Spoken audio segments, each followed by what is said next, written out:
Good. At long last, we made Yeah, it. we made it happen. I mean, I it know. took the end of the world to happen, but we did Oh, it. but you So, know what? Lots of amazing things are happening given this situation, actually. you know So I what? think, I can't agree with you more. I cannot agree with you more. yeah, I don't think it's all. I mean, obviously, there's a huge amount of negative, but actually, there's also a huge amount of positive. The fact that we, we're getting to spend time with our families, time that we might not have got before. We're in our houses, we're being productive, and people are doing so much more. And I think it's like it's like a reset button, isn't it? Don't you think?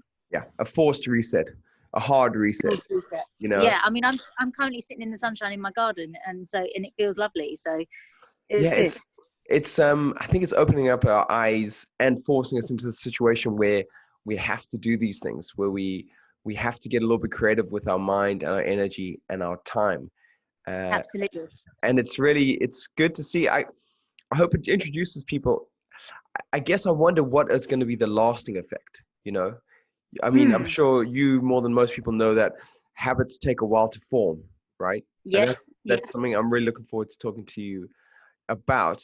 So I feel like if we get to, like, I think they say 6 weeks to form a habit. So if we get to week 5, I want to urge the PM, let's just do one more week so everyone's Yeah. can stay in place, you know? Just Um, in case we break it. Now, speaking of the PM, Dilly, I feel like you may have had a part to play in this because you basically decluttered all of London. Yes. London was cluttered full of humans, and you were like, And look, now this. PM, I've got a I know. way. I didn't. I've got a Yeah. way we can put them all in their houses. Let's get them all. I'm fed up of everyone not being organised. Let's force them into their houses so they have to get their houses sorted. Yeah, and on a Uh, macro level, London looks more organized because there's less people walking around. You know, it's oh, neater, well, you know? absolutely. Yeah. It's So this, lovely. The streets are clear. so you were saying you were spending a bit of time in the garden. What else are you doing something that you don't normally do other than this? Oh my goodness. Well, yeah, being in my garden is something I don't get time to do much of.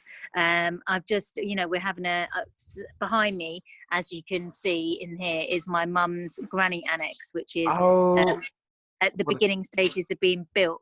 But we've run out of money. It costs a lot of money, all that type of stuff. But it just became a bit of a dumping ground, even the granny annex, because we had some of the other part of the garden dug up. So that ended up being just, where all my mum's plants went. So I've just had a good sort out of in there, had a tidy up there. My husband's currently destroying doing something stuff. else. Yeah, Yeah, yeah. so it's stuff that we would never normally get time to do, that we may not have done until I don't know when, because he works full time, I work full time. Mhm. Even through the summer, getting these jobs done, 6 weeks, you think, oh, actually I haven't got enough time in 6 weeks, but now we have like 12 weeks minimum to get things sorted. You're like, right, actually I'm gonna give the garden my attention, and I'm going to chip away at it one thing at a time, really slowly. So I'm doing my garden, and also I'm going back through my house and going through every single corner, every single drawer. But as you may be aware, I'm doing a live every day. So I'm Mhm. trying to teach people what I'm doing every day at the same time. So by going through my own drawers, I'm also showing everyone else what to do at the same time, and in the hope that it might give them a bit of inspiration, motivation, while they've got this time off to get organised. That is exactly why I got hold of you. I thought of you straight away. I was like, one of the things that has been on my list. Now, I'm a pretty productive individual in terms of I do stuff. I do the stuff I like doing, Yeah. including work. But I mean, I dare pan I, that camera to the left a little bit to show you I just can. kind of the I work. was just going to say, I can see your guitars hung on the wall, which look really nice. Well, That thanks is, very much. That I was a love nice that. touch, this, yeah. So, but if I go a little bit further that way, wow, you're going to be less It's another impressed. story. Yeah. And now let's talk a little bit about this. What do you think, firstly, is the resistance to start? Because it's one of those strange things, right? We all know that it would be better. Our life would actually be better if Hmm. everything was in a place. Now, what is it Yeah, about our brains that goes, despite the fact I know doing this simple act will make it better, I will resist? yeah. I think number one is time. I think time is something that people think, I'm not going to waste time doing this because I could be spending my time elsewhere. So at the moment, because we're forced to have this time, people are thinking, actually, now I can do it. Now I have got the time. But before, we didn't have a choice. We had a choice, didn't we? We had a choice of, right, okay, how would you like to spend your time? Would you like to spend 6 hours reorganizing your kitchen, or would you like to go to the pub with your friends and have some lunch and have a boozy session? And you're like, actually, I think I'll go and meet my friends. So now we haven't got that choice. We can't meet our friends. We can't do anything else. We are forced to have to look at our houses, look at our immediate surroundings and think, right, how can I make this better? How can I make my home a positive, happy place? And the problem is that this is also going to have a really negative effect on some people. As we know, some people's mental health, and also some people looking at their houses thinking, why didn't I do this sooner? Why didn't I, on that last Saturday, instead of going and meeting my friends at the pub for 6 hours, sort my kitchen out? Because now I'm sat in a kitchen that I hate. I hate the space. I don't know how to get out of it. And how am I going to change it? How am I going to make this house positive? How am I going to make my bedroom tidier? How am I going to make my wardrobe more effective? I might have to move in a minute. The jewel's coming out. Yeah, things are getting serious in the garden. Sorry, 1 second. It's all right.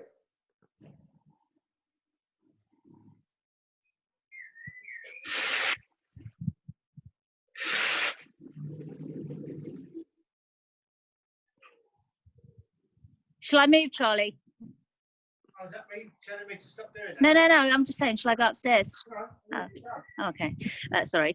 Yeah. So this is why it's, you know, as I was saying, I think for some people this is going to be a really negative situation that we really need to try and change, which is why I'm trying to come on and do these lives to try and encourage people. Because as I'm sure you probably think as well, you know, with even things like, you know, yoga and practicing really lovely health and fitness routines is so important for our mental health, isn't it? Because a lot of us are going to be in a situation that we can't get out of at the moment, and if you can't leave your house and you can't go and do the things that you're normally used to doing that release your mind of any negativity, then we're really stuck in a bad place, and we're stuck between a hard and a what's it called, a rock and a hard place. A rock and a hard place, because we want to get out but we can't. So we're thinking, right, how can we improve our space? But actually, I wish I'd done this before, because now I don't know how to get out of this. So that's why services like mine are probably really helpful at this time, to try and get people out of that hole, out of that situation that they're in, which is a bit negative, and to try and get ideas to motivate them to change their space that they're currently living in. Because I really fear that there'll be a lot of people that really don't enjoy their space, really don't enjoy their homes, but yet are forced to be in them at the moment. And I think that's a really big issue that we need to think about. And I'm going to try and get across on my Instagram a lot to try and get people out of that hole, because I do fear that there's going to be a lot of people in a negative space. Do you not agree? I thoroughly agree, although I've never thought about it in such a abstract way. Just hearing you speak about it, it's funny. I would say, when I'm thinking about tidying up the kitchen, I would literally think, I need to tidy up this kitchen. Your turn of phrase when you said, I need to make this a positive space, suddenly changes the way I think about it. Now I'm not thinking this is a chore. I'm thinking, how much better is this going to be when I know where things are? Where Absolutely. I don't go through this vicious cycle of going, oh God, where did I put it somewhere? God, I need to open that window. I got an Allen key for my window. And probably once a month, I'm like, I know, God damn it, I just want this window open. So it's an interesting way to put it. And I think you're so right. I think people are going to be in their place. So why not make it a place they want to be, a place they love being in? And I think there's something very rewarding about it. It just seems very daunting, at first at least. It is really, really daunting. And I think for a lot of people, like I said, it's getting that time to think, right, how can I make this place better? And I think a lot of people have been avoiding the issue and avoiding the fact that they may live in a house that's probably not its best version of themselves, of itself. But now they're in that situation, they're forced to look at their space, and they're forced to look at their surroundings and think, do I enjoy being in this house? If I don't, what is it that's making me unhappy? Is it that my kitchen isn't working? Is it that my clothes are everywhere? Is it that I can't even find an Allen key. I can't even find a matching pair of socks. Is it that my child's room is so full of chaos and toys? And where do I start? How do I start? Because these are all questions that people are going to be asking themselves at the moment, because they are forced to look at themselves in such a deeper light. And they're forced to look at their house, and they're forced to just think, okay, I need to take stock, and I need to really make some changes, because if I'm going to be stuck in this house for 12 weeks or for longer potentially, then these changes need to happen now. Otherwise it's going to be really miserable for you, because you need to live in a happy space. And like I constantly say, our homes are our sanctuary, our bedrooms are our sanctuary, they're our safe place. And if they're not that way, and they're not that's not how we feel, then what can we do to change that? Mm-hmm. I don't know if you're familiar with the working of Jordan Peterson. He's got a book called 12 Rules for Life. No, I'm not actually. A best-selling book, and it really took hold, particularly of the male persuasion, of just giving people some background and some ideas of things to do, some basic things to do in their life to make their lives better. And the number one rule is stand up straight, and then I think followed closely was make your bed in the morning. Absolutely. And the idea was that as youngsters, we're very optimistic, and we're keen to make a difference in the world, but we're very unkeen to make a difference in our world, as exactly our immediate vicinity, our immediate environment. And that immediate environment is within our realms to change and to do something about. And somehow, I think, just maybe predictive of how we can affect the rest of the world. How well can we manage our immediate vicinity, our immediate environment, And again, like you said, it's your sanctuary. When you go to bed, you want to feel relaxed. You don't want to go, I still haven't done that. You don't want to feel failure when you're in your bedroom. I talk about bedrooms a lot when people are talking about houses, what's the most important room? And like the kitchen and the bedroom are probably the most important rooms. The bedroom, because, you have to be able to get a good night's sleep. Sleep is our most vital commodity, and it's something that we all need lots of. And if we don't get it, we're often ratty, we're moody, we don't start our day right. So if your bedroom is not that of a sanctuary, calm place, then that's where you need to start. If you're getting to bed and you're surrounded by paperwork, you're surrounded by work, you're surrounded by clothes, you're getting up in the morning and everything is just chaotic, then that's the first place you need to start. And often that's the hardest. But the hardest room is where you should always start, because then everything else will be much easier and make much more sense. And you'll be able to tackle everything easier. So always start with the worst room. Look around your house, walk around your house and think, what room is causing me the most stress? What area is causing me the most stress, and how can I change that? Because then once you've done that room, as I said, everything else will just be so much easier. Because believe, whether we like to think it or not, order and organisation leaves us very calm. And even the messiest people that will say, oh no, it doesn't bother me, I'm creative, to have someone come in and suddenly change that situation and make it calmer and make everything more organised, give your home structure, they're like, oh wow, actually now I see it. Before I was so involved in it and so immersed in it, I didn't even realise. And that's why it's important that services like mine come in and help you, because it's an outsider's point of view. It's another set of eyes. I'm looking at your home so differently to how you do, because you're immersed in it. And often or not, the problem is people don't even realise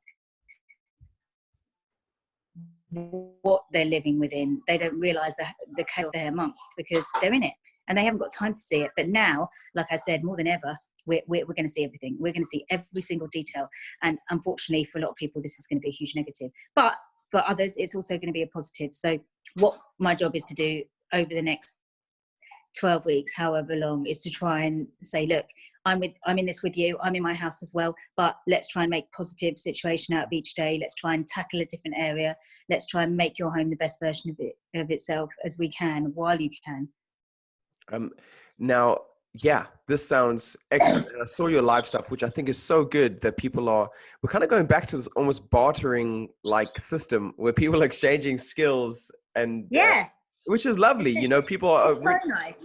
I mean, isn't it lovely? How many of us are like, right, okay, let's rally up together. What can we do? You know, I can help people by helping you organise your homes live. You know, we've got all these amazing fitness people that are doing fitness, you know, videos and tutorials live. There's everything now. You know, all of us can learn so much from this time. You know, there'll be online education, even for our children. You know, there's so much. So I think it's great. And like I said, there's so many positives to be taken from this. I know there's a lot of negatives, and like I said, but there's also a huge amount of positive. And I think it just depends on the person you are. But if you can try and change your mindset and educate yourself. And I think one of my first posts when we got into this situation was educate yourself, get online, listen to podcasts, listen to conversation, listen to people that you wouldn't normally have the time to do. I mean, you know, being indoors, even sitting outside in the garden listening to a podcast is so lovely, isn't it? Because you're like, actually, I'm outside, I'm getting some fresh air, but I'm also being educated at the same time. Because as you well know, every conversation, you're always going to learn something from somebody about something. So that's why it's so important to listen to different conversations from different people from all walks of life. It's so interesting. So Dilly, actually, now I'm starting to think that you would really like this book, 12 Rules for Life, because I need to get this book. rule number 5 is, and I don't know if it is rule number 5, but it sounds better if I name the number, but it is start every conversation like you have something to learn from that person, which 100%. Is exactly what you sound like you're saying. Then I want to touch on something else, and this is something I picked up from John Peterson. Sorry about someone in my house. You're okay.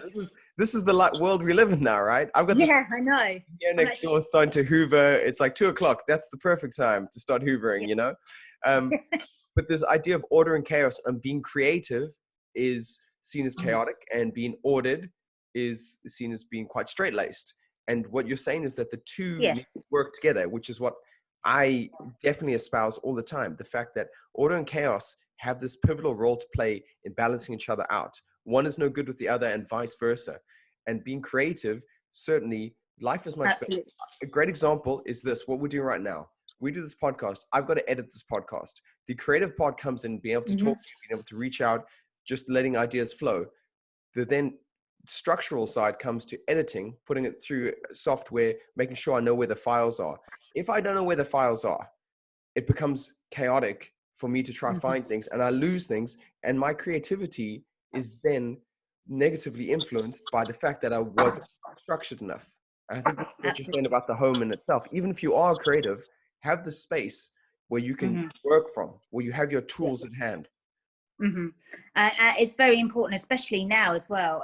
Another thing that I talked about the other day when we started this sort of isolation, self-isolation, talking about being at home, was the first thing you need to do is, if you are going to be working from home, is create a happy place. You need to create a spot that you are now comfortable working in for the foreseeable future. It needs to be clear, it needs to be calm, it needs to be ordered, it needs to be structured, because you are out of your routine and you are out of sync. So already you're off kilter and you're on a back foot. So you now need to create a new space, a new positive space that is going to work for you, that you can sit there every day and think, right, this is my journey to work. Even if your journey from work now is from going upstairs to downstairs, it needs to be the new positive space needs to be somewhere that you can enjoy being. And even if it's like, actually, before you used to work at the kitchen table, sit on the other side of the kitchen table, sit another part of the island, sit, you know, in another room, create a new space, create something that's new, that's going to energize you, that's going to make you feel new, you know, add a plant, add a candle, add something that wouldn't always have been there. Maybe now you can listen to music while you work that you couldn't do before.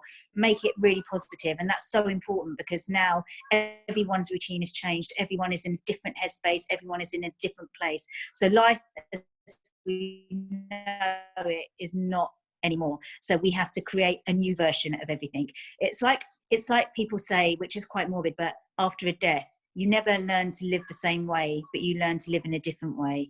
You know, you never get over that, but what you do is you learn to live differently. And this is what we're going to do now as a nation. We're going to learn to live in a different way. And a lot of us are going to thrive in this. A lot of us are going to flourish. A lot of us will grow. For some people, this will be the making of us. Some people are going to discover new skills, discover so much more about ourselves. But for others, it might weaken us. But when we come out, we'll realize what we're not good at and what we can't do and what we really need to survive. So it's really going to test us in so many different ways. So I really hope for people that follow me and for for everybody, actually, that it's going to be something positive. I think definitely the whole family thing and spending time with those that we love that are in our house, it is going to be hugely beneficial. Well, I hope so anyway. I think you touched on family then. I think that's something that's interesting. Now that people are, it's not always good for family, right? It's initially it is to get families together and to spend time together, but that can also add stress into someone's life, being in close 100%. quarters with someone. And I think to your point again, you don't want to be adding unnecessary stress, which could be No. the place is a mess too, right? Yes. So these two things. And lots of couples, lots of homes I go into, it's always, there's one plus, there's one minus. There's always someone that's messier than someone else. There's always someone that likes to tidy and someone that doesn't. Which one are you? The messier one? I've changed. I was the messy one. You're reformed. For the longest time. And then when I started living on my own, I was like, I don't like that. Like now, because I think before I could lie to myself and be like, I'm not sure that is my cup that I left there. It could be anyone's. Now I'm like, 100% that was you. And even then, I'm like, was it though? Like, you've got no choice now, Yeah. That's the thing. And like I said, this is why this is going to be a tough time for a lot of people, because, a lot of partners, husbands, wives, they're up, they're out the house by 7 a.m. They're not back to 8, 9 p.m. But now suddenly they're in the house, they're with the kids, they're with their partners, or even if it's just the two of you, or even if you're just alone, you're like, oh my God, what do I do all day? What am I going to do? Like, okay, I'm here, but okay, I've got to now, I've got all day to put my old dishwasher on. I've got all day to put my washing on. I could actually get through 4 loads of washing today while I'm working, all that type of stuff. You can be more creative and productive while you're being at home and work, but also you're starting to think about all the jobs that do get done in the house. If you have a partner, if you have a wife, whatever, that is done by them, by your respective other, so you start valuing and appreciating what other people do while they're at home, and actually how tough it is. And you'll see, how the millions of mothers and fathers and parents that are all going now, oh my God, how do teachers do it? I've only spent 10 minutes homeschooling, and this is how hard it is. You have a new appreciation for all the teachers, which I completely agree with. I'm like, oh my goodness, how can you do that? How do they do this all day? But remember as well, the flip side to that is like everything, teachers have structure, they have planning, they know what they're doing way ahead of when they're doing it. Obviously they've got the stress of trying to do that with 20 other kids, but it's all planned. We have all just been thrown into the situation, so it's a lot harder. I think if all of us were given 6 months or a term to plan a load of work for our children, would be perfectly capable of it. But the point is, we haven't been given that time. So now we're all panicked and we're like, oh my God, what do we do? How do we do it? What are we going to do? So that's why we're all, as parents, all panicking and thinking, are our children going to get enough education? Which they will. And, I just did a virtual cleanse with someone, and she was just saying, I think it's like something like 60% of children learning is at home. So, you just got to make sure that they're involved in as much as they can in the house. Now, I want to go back for a second. Speaking of kids, how did you get started on this journey of decluttering, for lack of a better word? What is your job title? What is it? I am a professional organizer. Okay. I mean, I was hoping you would have some weird Latin word. You were like, what the hell is that? Professional organizer. It says. I need to find the Latin word for that. It sounds far posher. Yeah, exactly. Yeah. Put that on a card, Exactly, yeah. And just trying to make everyone think, what the hell is that? I'll be like, that's really fancy. I want to know what you were like as a kid. Were you the kid?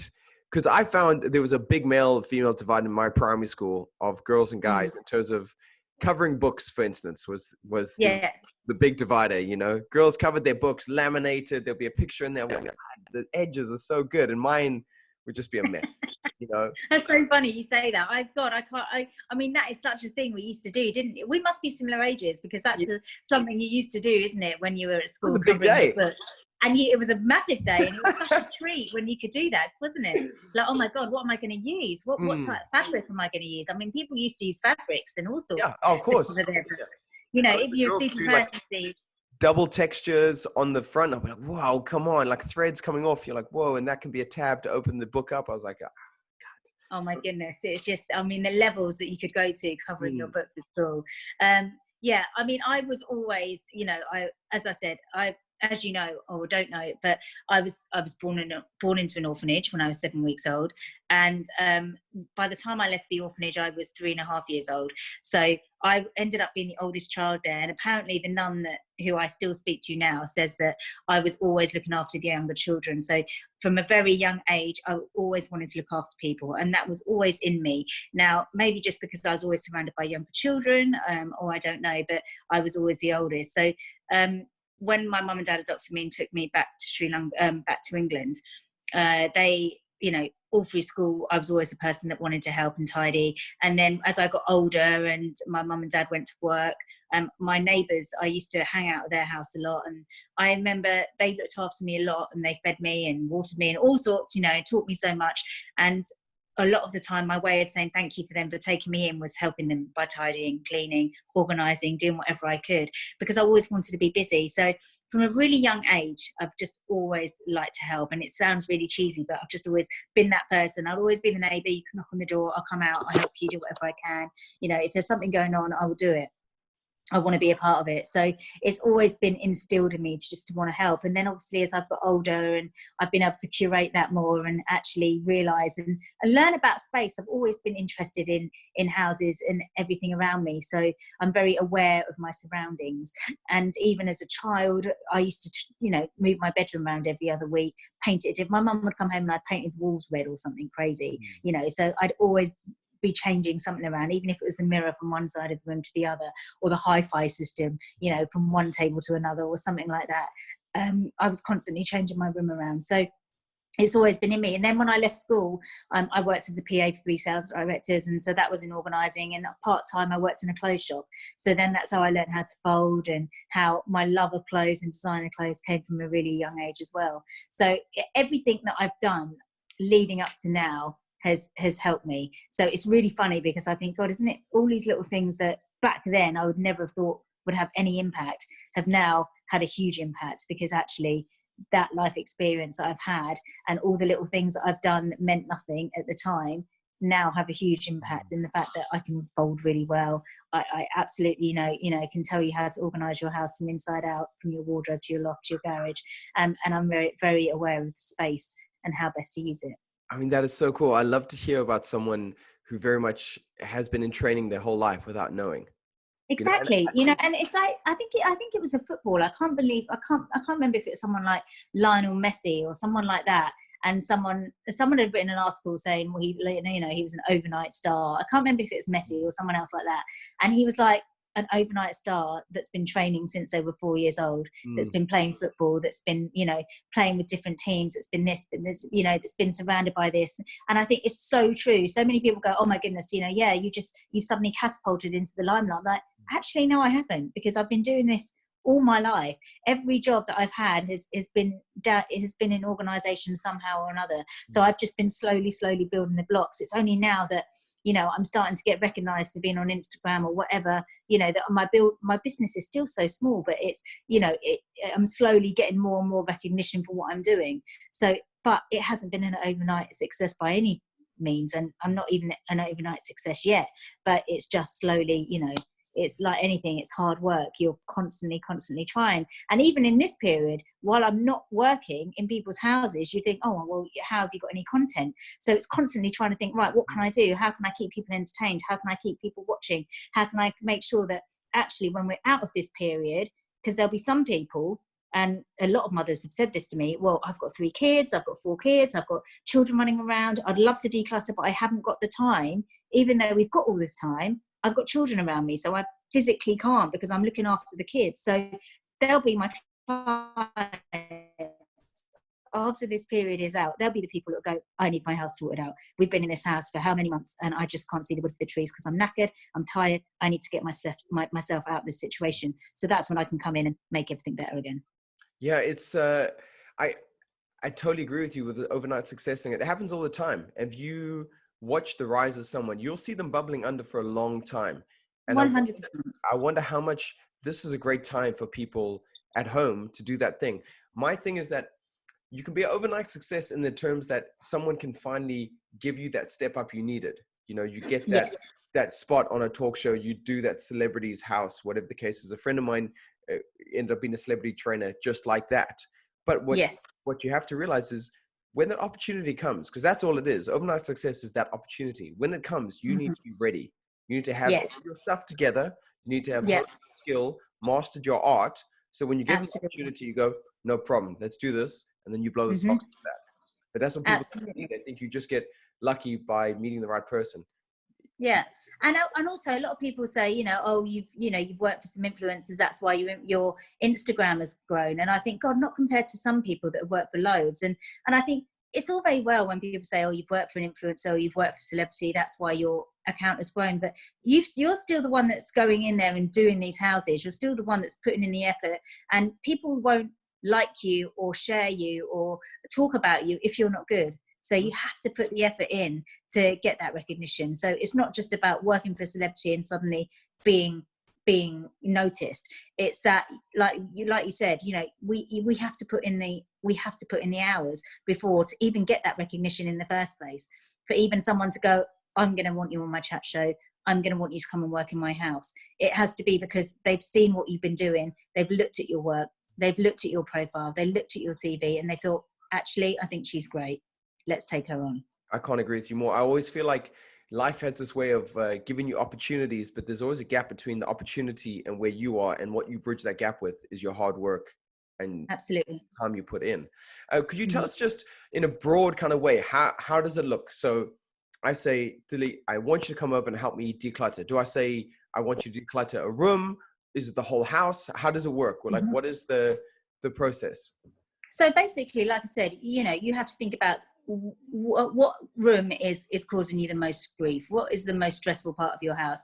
For you, it might be, actually, it's just my kitchen. I just can't make it work. I need it to work. So I'm like, okay, I'll come around and I will do your kitchen, but let's see how long it'll take. You'll send me images of your kitchen and I'll have a look and see, okay, maybe your kitchen's only going to take me 3 hours. Maybe it'll only take me 2. Maybe it will take me 6. It depends on the volume of items in your home.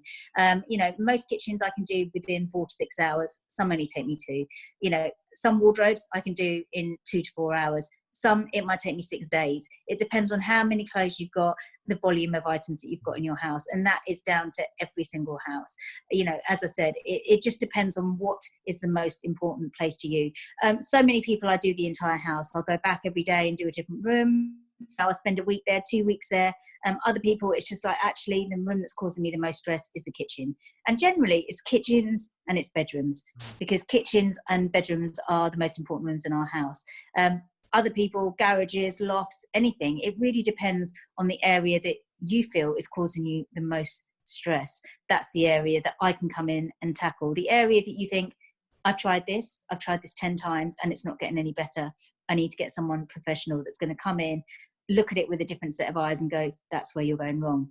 But the beauty of what I do and my experience and my years of experience, and this is why I talk about being from a young age and knowing, really having a really good idea of how people use their space, is that I can do this virtually. So I could look around your house and go, well, that's why that's not working. That's why this isn't working. This is what you need to change. And in this period, this has been a blessing actually for me. The fact that I'm able to do that, because I can take on some work still and help people virtually, not even just in my live declutters every day, but by also having one-on-one virtual cleanse with people, where I walk around your house and FaceTime and tell people, right, this is what you need to do. This is the storage you need to buy. Move this from there, move this from there, change the location of this cupboard, and,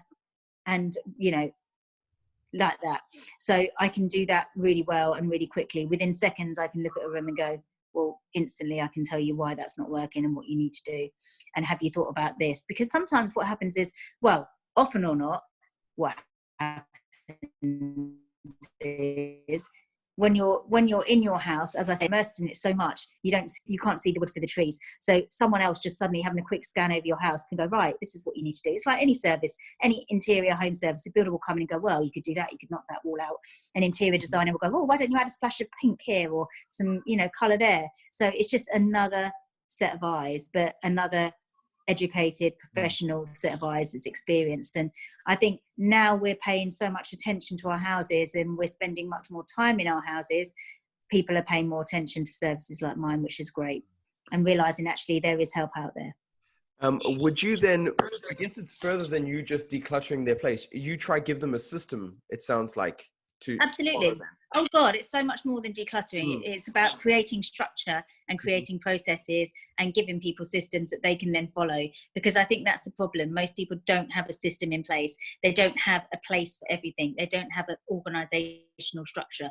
Everything is just everywhere. You know, there might be one cupboard that is just full of everything from the Hoover to the pasta to the kids' toys to, you know, guitars to everything. And then the next cupboard along will have, you know, the tea, the coffee, the baked beans, you know, the snacks. Everything is all in one cupboard, all jumbled up. There isn't just one shelf for one thing, one shelf for another, one cupboard for one thing. And something I try and teach people all the time is everything has to have a purpose. Everything in your house, every drawer, every area, every corner, everything has to have a purpose. And if you can start thinking that way, then you'll be on the right path to trying to get organized. If you just think, right, even now, if after we finish this conversation, you might walk into your kitchen and think, actually, has that drawer got a purpose? Or is there 15 different items in that drawer? How can I narrow that down to 3 things? How can I make it just 6 items in that drawer? How can I make just that item, that drawer, utensils, the next drawer down, just tea towels, the next drawer down, something else, instead of it all being in one thing, everything being in one drawer. So it's just about, as I said, giving every shelf, every corner, every area a purpose. It's really important, but that's a good way to just start organization is to think, right, how am I going to make this better and what do I need to do? And what, you know, seeing as we live in London, the two of us. Yes. I'm outside, aren't I? I'm outside London. Whereabouts are you? I'm in the country. I'm in Hertfordshire. Oh yes, all right. So close. Country really, but out, you know, out that way. But yeah, just outside the M25, within the M25, I suppose. Yeah. So let's assume for the people that are more in London, more in central London, where space is a premium. Yes. You were saying about each shelf having its own place. You know, each thing having its own shelf. What kind of advice do you give to people with small areas? Is that a limiting factor, or is that just a different way you have to do things? It's just a different way you have to do things. It is limiting, obviously. You know, so many homes I go into are 1-bedroom houses, 2-bedroom flats, you know, really restrained space. Storage is really minimal, and that's what people struggle with most. And a lot of the homes I go into, they're not actually necessarily big homes. They're the small homes that people don't know how to organise because there isn't much space. But what you find is that people aren't using that space properly. So they think they haven't got a lot of space, but what they're doing is overfilling that space. They're overbuying. They've got too much stuff for the space that they have, and that's really important as well, is to look at what you've got. And the problem is people don't look at what they've got before they go out and buy more. So they're constantly buying without knowing what's in their house. So it's really important that you know what you have before you go and buy more. And that's what I try and teach people as well. So once I've cleared out your cupboards, you're going to pull out all these things and think, oh my goodness, I didn't need that, I didn't need that. And then suddenly you've got clearer cupboards and you've got more space, even though you've still got the same kitchen. You're like, how did that work? It's because you had so much stuff that you didn't need in those cupboards. So when you have small spaces and you have small kitchens and you only have a few shelves and you only have a few drawers, it's about dividing those shelves up into areas. Like I said, every corner has to have a focus. So even if you've got only 4 shelves in your kitchen, those 4 shelves now need to become 8. So how are you going to do that? You've got to divide those 4 shelves up into 4 different areas. So the left corner will be your cereal, the right corner will be your vitamins, the bottom left corner will be your pulses, your pastas, your rices, and the right hand bottom corner will be your tea bags, your mugs, etc. So it's about dividing each shelf up and giving it a purpose, so that not everything is on one shelf, but if it is on one shelf, you're going to divide that shelf up and make sure that that has purpose. I mean, this sounds like a real science. And as I'm speaking to you, I'm like, I can see now why the wealth of your knowledge is so handy, because it's one of the things that I'm sure if given enough time, I'll probably work it out. But to have someone's eyes and ears, simple things like then if I was to buy extra storage space, it's which one do I buy? What are the good ones? You know, you obviously have that straight away. I thought also with the knowing what you have, that's something I fall foul to all the time for my cupboard, less so my fridge, because I work away a lot. So my fridge is almost always empty. So I can almost rely on that there's nothing in there. Now it's different. It's been weird buying groceries, but there's this cycle that you look in your cupboard, it's such a mess. You don't know what you have and what you don't. So when you go out, you have to buy the thing because you don't know, because you can't see it. And you get home and you're like, I do have baking powder. Yeah, I do have that. Yes, Um, absolutely. it's And that's the big, that is the problem. Everyone buys blind. Everybody buys blind. So many of us, we go out and we don't even think about what we've got in our cupboards. We just think, oh, I think we need it, but we don't really know because we haven't really looked through to see what we've got. So it's really important to know what you've got before you go out and buy more. And it's the same with when the way that you spend in everything, like beauty products, makeup, you know, clothes. Sorry, clothes, everything. It's really important that before you go out and buy new jeans, you know that actually, do you need new jeans? Have you got everything that you need? Is it a matter of fact that you're just buying more because you think you need more, or is there anything you can change? So it's really important that we know what we've got, and that's why when you have someone come around your house and go through your cupboards with you, you can pull everything out, see what you've got, and then you think, actually, yes, I do need a new sieve. I do need new pots and pans. I do need more of this. I do need more of that. But until you do that, you won't. And the same with your wardrobe. That's why it's really important. The whole process of decluttering is that you empty the space that you've got, pull it all out, lay it all out in front of you, see what you've got, and then only put back what you need. And then by putting back what you need, you can also assess what you need to buy more of or what you definitely don't need to buy more of. Because once you've pulled out your whole wardrobe and you found that you've got 25 black t-shirts, you're like, when you couldn't even find one black t-shirt the other morning, now you realize, oh, okay. Oh, 1 second, Dilly. I think I've lost you for a second there. Hold on.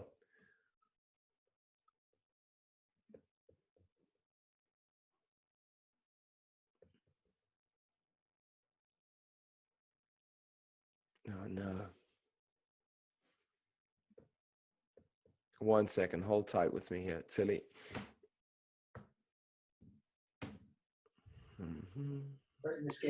Oh, you're back. You're back. Sorry. I lost you.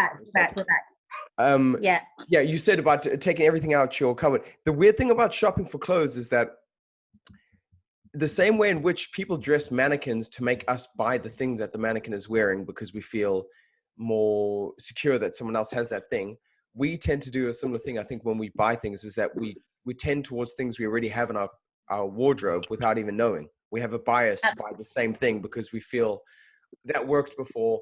I'll get the same thing again. You know? Yeah, absolutely. Yeah. Also, big appreciation for your Tom Dixon lights in the background there. Oh, I know. Yeah. Well, actually, you know what? They're not Tom Dixon. I wish they were, but they're a Tom Dixon copy. They're that style. They are. I googled Tom Dixon lighting, and they came up, and I think they were like 50 quid each, rather than being £500 each, or 5,000. I mean, they're so expensive. So expensive. I've got one in my bedroom, a massive like. Oh my God! Lucky you. Yeah, well, not lucky me now that I know there was a cheaper option. It looks exactly the same. God damn it. Yeah, they are lovely. I mean, do you know, I say they are lovely, but my husband hates them because they've got this funny orange inside. Yeah, that's what I like. The copper kind of touch. The light is terrible. So when the light comes on, it's a really awful light across the island. So you know, we have got to change the lights actually. So we're not sure if these lights are staying. So just to wrap up there, is that something you would look into doing more of too? Like not just helping people declutter the space and give them systems, but also design their houses? Because it sounds like there's 100%. Something. Yeah, 100%. That what I want to get into more, and what is one of my plans on my 5-year plan is to work with builders to design homes, to design storage, because I've got such a good eye for it. I know storage inside out. I know how to utilize space. So I really want to go in and design, because so many homes I go into, so many new builds. I mean, I go into £30 million houses and the storage is terrible. And then I go into like a 200 grand house and the storage is amazing. And they've got more than someone that has in a £30 million house. So it's really about educating builders as well, and architects, and working with those types of people that I really want to get into more than anything. I'd like to, work alongside those types of people and say, right, this storage range this house has been designed by, it's like an interior designer. It's like a candy style thing, but more on a storage based side. So that's what I really want to get into. So that's something I definitely would like to pursue more. So that's one of my goals. I mean, you would have the eye before there was a problem, instead of fixing the problem, you would be like, right, we can prevent that, we can prevent the... Absolutely. Yeah, absolutely. And just go, right, okay, these are our floor plans. What would you do? Okay, and work it so that, I would look at the floor plans and obviously go, right, well, first of all, we have to take into consideration how many there are you in the house, how many people are moving in. I think a lot of people don't even think about how many people there are in the house when they're moving from one house to another. They just look at the space, and that's something that's really interesting. And I see a lot of people do is that, many of us, when we move from one house to another, generally it's because we want more space. So we walk into this brand new flat and look at all the space, because there's obviously no furniture in there most of the time. So, oh my God, this is amazing. We look at the wardrobes and we just sort of scan around. But what we do is we scan. We don't really look properly, and we don't think, actually, we have got more living space, but now we've got less storage space. Of what we're going to do, because now you're going to have to pay thousands to have built-in wardrobes, to have built-in storage, to have, coat cupboards, shoe cupboards, all sorts of different things. So it's really important that people assess their space better when they're moving home, which people don't do. So I would just, I'd like to be much more consulting, that type of thing. Well, I Sounds could property, have doesn't it? used you 7 years ago when I bought a sofa that didn't even fit into my lounge. I eyeballed it. I eyeballed it and went, yeah, that's about right. I'll get that one. And We've I all couldn't done open that, the door, and I was like, God damn it! It looks, because you're right. Reference is so interesting, and when you're looking at sizes of things, it's really hard to gauge it. Like, even when you measure it, you're like, can that be right? I don't think that's right. I know. I mean, we just bought a sofa and it is huge and it takes up half of our front room, but it's amazing. But still, it's about everything else in the room, thinking, okay, well, if we're going to have this huge big sofa, then is there anything else we need to reduce? And it might even be something as reducing, some lamps or footstool, or changing the size of a footstool, or changing the size of cushions, or everything surrounding that. So it's just everything is about space for me, everything. And that's what I try and give people back and try and create more of, whether it's clearing your sides and moving your microwave from one position to another, everything is important. Space is so vital to all of us. This is very exciting stuff. Dilly, I'm aware of your time. Could you just tell us where and what times they could catch you for your live decluttering? So 10 a.m. every morning while we're in isolation, every single solitary day. We will be working every morning. Every day, 10 a.m. I'll be working on a different area of your house, from your cutlery drawer to your makeup to your everything you can think of, your trainers, your shoes, your underwear, your jeans. I'm going to teach you how to fold, how to roll, all sorts of things, how to organize your books, how to organize every single area of your house. So every day, tune in 10 a.m. This sounds amazing.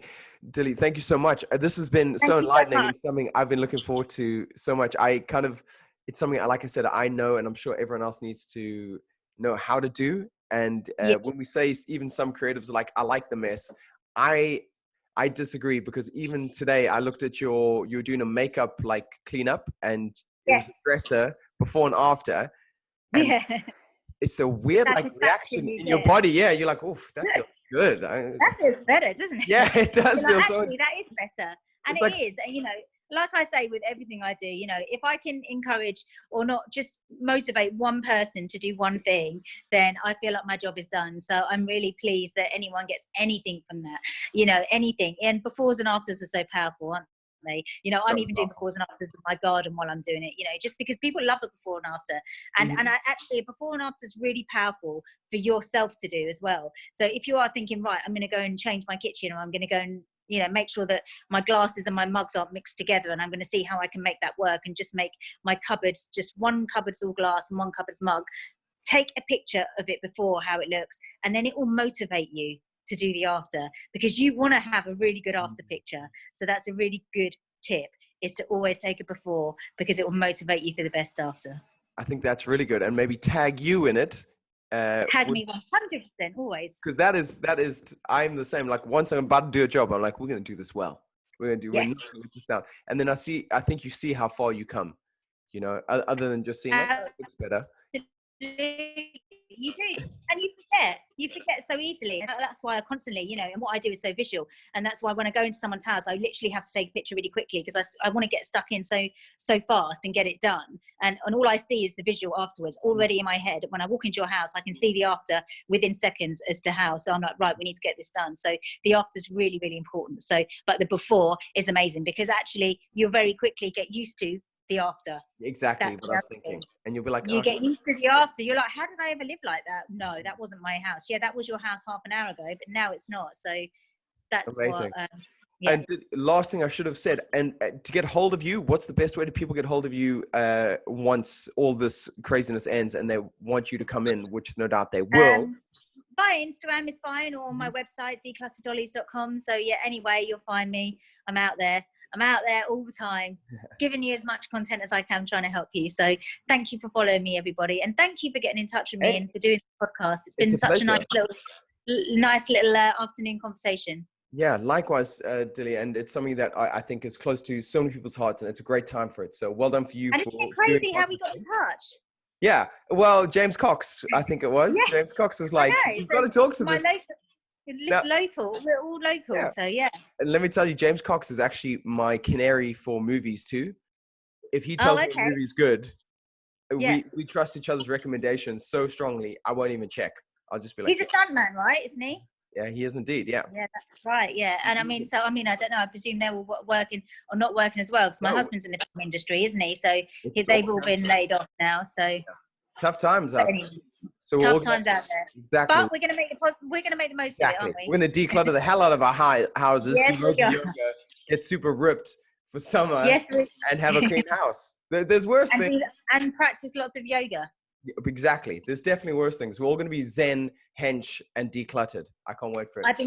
Exactly. I saw you doing Shona Virtue, right? I'm doing Shona Virtue, at the moment in the mornings. I'm doing her beginner's class, not the intermediate. I tried to do the intermediate, and then it's taken me a few days to recover. So I'm just I'm slowing down and just doing the beginners. But I've worked for Shona a few times, and she's part of my family. She's part of my found family, so we're all part of the same management. So that's incredible.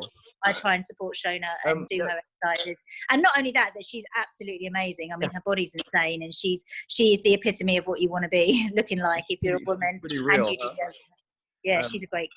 I think your advice on doing the beginners one, because if we want to be training every day, it's better that we're doing stuff where we don't have to take rest days. I think at the moment, because you want to absolutely, I think little. For me, little is better than routine. Yeah, for sure. Right, Dilly, you get back to your routine, get back outside into that sunshine. Thank you so much. Thank you. Lovely to talk to you. You too. Bye-bye. Take care. Bye.